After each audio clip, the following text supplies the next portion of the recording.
বৃষ্টি, ভারী বর্ষণ ও বন্যার কারণে বাজারে কাঁচা পণ্যের দাম বেড়েছে বলে জানিয়েছেন বাণিজ্য প্রতিমন্ত্রী আহসানুল ইসলাম টিটু। তিনি বলেছেন, কোনো ব্যবসায়ীকে পণ্য মজুদের সুযোগ দেওয়া হবে না। সকালে টিসিবি অডিটোরিয়ামে এক সংবাদ সম্মেলনে এক প্রশ্নের জবাবে একথা বলেন তিনি। বাজারে কাঁচামরিচের কেজি 400 টাকার বেশি ও পেঁয়াজের দাম 130 থেকে 140 টাকার কেজি উল্লেখ করে বাণিজ্য প্রতিমন্ত্রীকে প্রশ্ন করা হলে তিনি বলেন, এই মুহূর্তে 18টি জেলায় বৃষ্টি ও ভারী বর্ষণের কারণে পানি বেড়ে গেছে। বিভিন্ন কাঁচা বাজারে পানি উঠেছে, বাজারে বসার মতো অবস্থা নেই। এটি সাময়িক উল্লেখ করে দাম বৃদ্ধিতে কোনো ষড়যন্ত্র দেখছেন না বলেও জানান আহসানুল ইসলাম। জানান, মজুতদারের বিরুদ্ধে সরকারের শক্ত অবস্থান রয়েছে।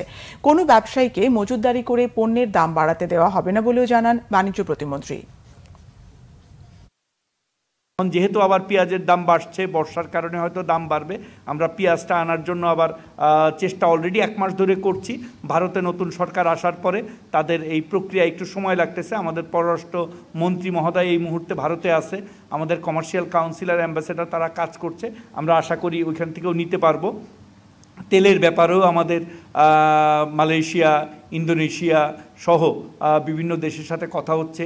ব্রাজিলে আমরা যাচ্ছি, ব্রাজিলেও তাদের সাথে কথা হবে যে কিভাবে আমরা ব্রাজিল থেকে বাল্ক তেল এনে, যেটা আপনি বলেছেন যে অন্ততপক্ষে আমাদের একটা উদ্দেশ্য আছে যে আমাদের বাফার স্টকে যেন আমরা 10 to 20% নিত্য প্রয়োজনীয় জিনিসের একটা বাফার স্টক তৈরি করতে পারি।